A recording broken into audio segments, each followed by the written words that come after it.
반갑습니다. 여러분께 스포츠 정보를 알려드리기 위해 오늘도 찾아온 거북선 스포츠입니다.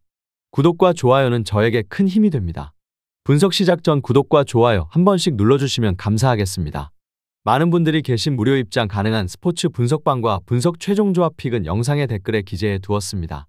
그럼 오늘의 경기 분석 시작해 보도록 하겠습니다. 첫 번째 경기는 구마모토와 이와타입니다. 구마모토는 3백을 기반으로 경기를 운영하고 있으며 한다이 선수는 제공권 경합에서는 안정적인 모습을 보이지만 뒷공간을 커버하는 데 있어서는 기동력 측면에서 아쉬움이 있습니다. 와타나베 선수는 측면 전개 능력은 갖추고 있으나 수비 전환 속도가 늦어 상대의 빠른 역습 상황에서 커버 공백이 자주 드러나고 있습니다.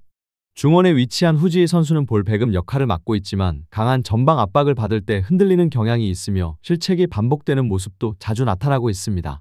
전체적으로 수비 라인과 미드필더 라인 간의 간격 유지가 불안정해 상대에게 공간을 허용하는 장면이 반복되고 있고 전환 타이밍 또한 늦어 공격과 수비의 연결 흐름이 원활하지 못한 모습입니다. 특히 후반전으로 갈수록 압박 강도와 활동량이 눈에 띄게 감소하면서 실점으로 이어지는 장면이 늘어나는 패턴이 확인되고 있습니다. 주빌로 이와타는 페이쇼트 선수가 박스 근처에서 날카로운 침투 타이밍과 뛰어난 득점 감각을 바탕으로 항상 상대 수비에 부담을 주고 있으며 크록스 선수는 좌측에서의 드리블 돌파와 정교한 크로스를 안정적으로 이어가는 동시에 볼 간수 능력까지 겸비해 전개 과정에서 실수가 거의 없는 점이 돋보입니다. 중원의 나카무라 선수는 전진 패스의 타이밍 조율과 수비 커버링에서 중심 역할을 하며 공격과 수비를 유기적으로 연결하는 핵심 축으로 활약 중입니다. 최근 경기에서는 이선 자원들의 유기적인 움직임과 전방 압박이 조화를 이루면서 상대의 빌드업을 초반부터 차단하는 전술적 패턴이 뚜렷하게 나타나고 있으며 세트피스 상황에서는 마테우스를 중심으로 다양한 득점 루트를 가동할 수 있어 경기 전반에 걸쳐 지속적인 위협을 만들어낼 수 있는 안정적인 전술 구조를 갖추고 있습니다.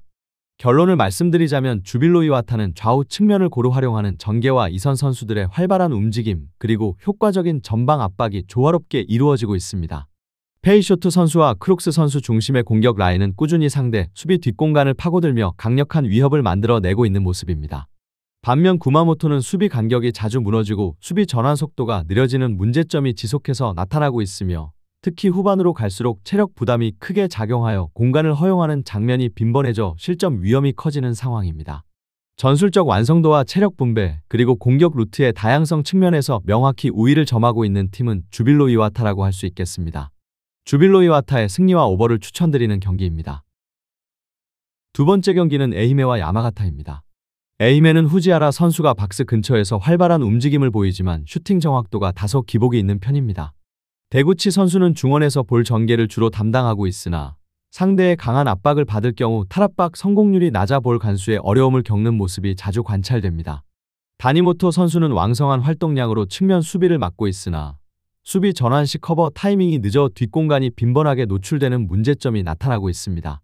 최근 경기에서는 수비 라인과 미드필더 라인 간의 간격이 벌어지면서 이선 침투에 효과적으로 대응하지 못하는 장면이 반복되고 있으며 공격에서는 좌우 편중 현상이 심해 세컨드 볼 장악률 또한 낮아져 전방 압박 이후 공격 연결 흐름이 자주 끊기는 단점이 드러나고 있습니다. 야마가타는 디사로 선수가 꾸준히 문전 침투와 위치 선정에서 위협적인 움직임을 만들어내며 팀 공격에 중요한 역할을 하고 있습니다. 고쿠부 선수는 빠른 터치와 측면 연계를 통해 공격 전개의 주도권을 잡고 있으며 롱볼과 숏패스를 모두 능숙하게 활용할 수 있는 다재다능한 자원입니다. 다카에 선수는 중원에서 수비 밸런스를 안정적으로 유지하는 한편 넓은 볼 커버 범위와 전개 가담 능력을 겸비한 조율형 미드필더로서 팀 전술의 핵심적인 역할을 담당하고 있습니다. 최근 전방 압박과 미드필더 라인 간격 조절이 매우 효과적으로 이루어지고 있어 양 측면의 순환적인 움직임과 중거리 슈팅 옵션까지 더해져 공격 루트가 다양하게 분산된 모습입니다.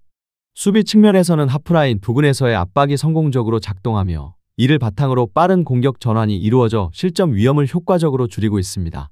결론을 말씀드리자면 야마가타는 디사로, 고쿠부, 다카에로 이어지는 핵심 축이 안정적으로 가동되면서 수비 압박과 라인 간격 유지 그리고 공격 전개에 이르기까지 전반적으로 유기적인 흐름을 잘 만들어내고 있습니다. 반면 에히메는 수비 전환 속도가 다소 느린 편이며 후반으로 갈수록 수비 라인이 무너지는 모습이 잦아져 실점 위험이 커지고 있습니다. 또한 공격 루트가 단조롭고 템포가 떨어지는 문제점까지 겹치면서 이번 경기에서는 야마가타가 보다 유리한 흐름을 이어갈 가능성이 높아 보입니다. 야마가타의 승리와 언더를 추천드리는 경기입니다. 세 번째 경기는 성남FC와 천안시티입니다. 성남FC는 김범수 선수를 중심으로 빠른 전방 침투를 효과적으로 전개하고 있습니다. 후이즈 선수는 전방에서 수비수와의 1대1 상황을 유도하며 공간을 창출하는 역할을 맡고 있으며 박수빈 선수는 중원에서 간결하고 정확한 패스를 통해 공격 흐름을 안정적으로 이끌어가고 있습니다. 특히 김범수 선수의 수비 뒷공간을 노리는 움직임은 매우 날카로워 상대처럼 수비 라인을 과감히 전진시키는 팀에게는 큰 위협으로 작용할 가능성이 큽니다. 최근 경기에서도 역습 상황에서 박스 침투 빈도가 증가하는 점이 긍정적인 요소로 평가되고 있습니다. 천안시티는 강한 전방 압박과 적극적인 수비 라인 전진을 주된 전략으로 활용하고 있습니다. 퉁가라 선수와 펠리페 선수는 전방에서 빠른 압박을 통해 상대의 빌드업을 방해하고 있으며 명준재 선수는 이선과 최전방 사이에서 유기적인 연결고리 역할을 담당하고 있습니다. 다만 과도하게 전진한 수비 라인으로 인해 뒷공간이 쉽게 노출되는 경향이 있어 상대의 빠른 역습에 취약한 모습을 자주 보이고 있습니다. 특히 최근 경기들에서는 단 한 번의 롱볼 패스로도 수비 라인이 쉽게 뚫리는 장면이 반복되어 빠른 발을 가진 상대 공격수에게 큰 위협으로 작용할 가능성이 높습니다. 이러한 점 때문에 상대가 속도가 뛰어난 공격수를 보유하고 있을 경우 현재의 전술은 오히려 불리하게 작용할 위험이 있다고 판단됩니다. 결론을 말씀드리자면 천안시티는 전방 압박 후 수비 라인을 적극적으로 전진시키는 전술을 사용하고 있으나 이로 인해 뒤쪽 공간이 넓게 열리는 위험이 내포되어 있습니다. 반면 성남FC는 빠른 공격 전개와 속공을 중심으로 한 전술을 선호하며 김범수 선수를 앞세워 상대 수비 뒷공간을 효과적으로 공략하는 데 강점을 보이고 있습니다. 천안시티의 하이라인 운영은 오히려 성남FC에게 역습 찬스를 제공할 가능성이 크기 때문에 이번 경기에서는 공격보다는 역습의 정확성이 승부를 결정짓는 중요한 요소가 될 것으로 예상됩니다. 성남FC의 승리와 오버를 추천드리는 경기입니다. 네 번째 경기는 화성FC와 부천FC입니다. 화성FC는 좌우 측면의 풀백과 윙포워드를 동시에 배치하여 상대의 측면을 효과적으로 공략하는 전개 방식을 유지하고 있습니다.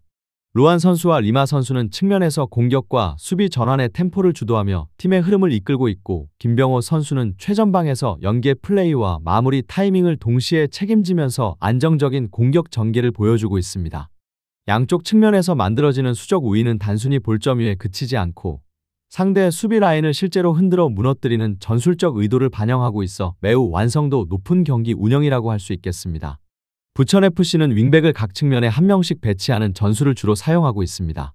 몬타뇨 선수와 박현빈 선수는 전방에서 활발하게 움직이며 공격에 힘을 보태고 있지만 양쪽 측면의 인원 배치가 적어 수비 상황에서 고립되는 경우가 잦은 편입니다.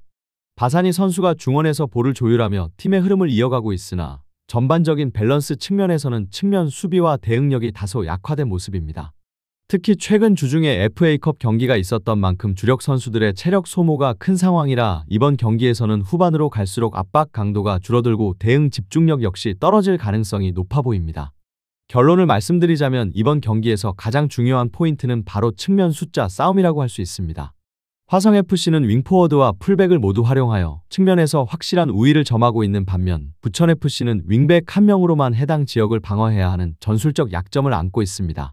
게다가 부천FC는 최근 주중에 FA컵 경기를 치르며 체력적으로도 부담이 누적된 상황이라 후반으로 갈수록 압박 템포와 전술 실행력이 눈에 띄게 떨어질 가능성이 큽니다. 이러한 전술적 상성과 체력적 흐름을 종합적으로 고려했을 때 이번 경기는 화성FC가 보다 유리한 흐름을 이어갈 것으로 예상됩니다. 화성FC의 승리와 언더를 추천드리는 경기입니다. 마지막 경기는 김포FC와 부산 아이파크입니다. 김포FC는 루이스 선수와 조성준 선수의 전방 움직임을 중심으로 득점 기회를 창출하고 있습니다. 디자우마 선수는 중원에서 활발한 활동량을 자랑하지만 경기 내내 팀 전체의 밸런스를 유지하는 데에는 여전히 과제가 남아있는 상황입니다. 특히 FA컵 일정으로 인해 충분한 휴식 없이 바로 이번 라운드 경기에 임해야 하는 점이 체력 회복의 부담으로 작용하고 있어 현재 어려움을 겪고 있습니다. 고정훈 감독의 많이 뛰는 특유의 활동량 기반 전술은 선수들의 체력이 뒷받침될 때 더욱 효과적으로 발휘될 수 있는데 전술적인 완성도보다는 선수들의 체력 관리를 우선해야 하는 시점이라 할 수 있겠습니다. 부산 아이파크는 짧은 템포 전환과 강한 압박 그리고 공간을 효과적으로 활용하는 직선적인 공격 전개가 큰 강점입니다. 곤잘로 선수와 리영직 선수는 전방에서 넓은 공간을 만들어내며 상대의 수비진을 흔드는 역할을 맡고 있고 패신 선수는 문전 근처에서 높은 집중력으로 결정적인 마무리를 책임지고 있습니다. 조성환 감독은 상대의 약점을 빠르게 파악해 이를 전략적으로 역이용하는 데 뛰어난 능력을 보유하고 있어 이번 경기처럼 상대 팀이 체력적으로 저하된 상황에서는 더욱 날카로운 공세를 펼칠 가능성이 매우 높습니다. 상대가 전술 수행에 어려움을 겪고 있는 점을 고려할 때 롱볼보다는 중원에서의 압박 후 빠른 템포 전개를 중심으로 승부를 걸 것으로 예상됩니다. 결론을 말씀드리자면 김포FC는 FA컵 일정과 맞물리면서 주전 선수들의 체력 부담이 상당히 누적되어 있어 고정훈 감독이 추구하는 전방 압박과 높은 활동량을 유지하기에는 어려움이 예상됩니다. 반면 부산 아이파크는 체력적으로 여유를 가진 상태에서 경기의 템포를 주도하며 전략적으로 경기를 풀어갈 수 있는 위치에 있습니다.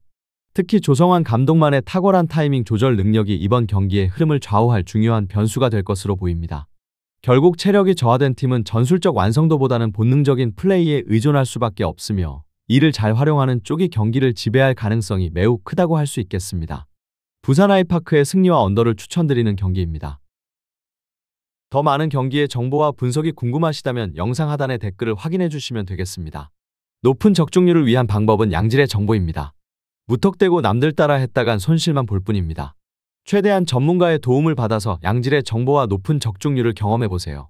주저없이 유튜브 여러 전문가의 도움을 받아보시는 걸 추천드리고 당장 수익을 위해 가입비 내고 이용하는 곳에서 절대로 이용하시지 마시고 유튜브 여러 영상을 참고하셔서 베팅하시는 걸 추천드립니다. 오늘도 영상 시청해주셔서 감사드리고 건승하는 하루 되시길 바랍니다.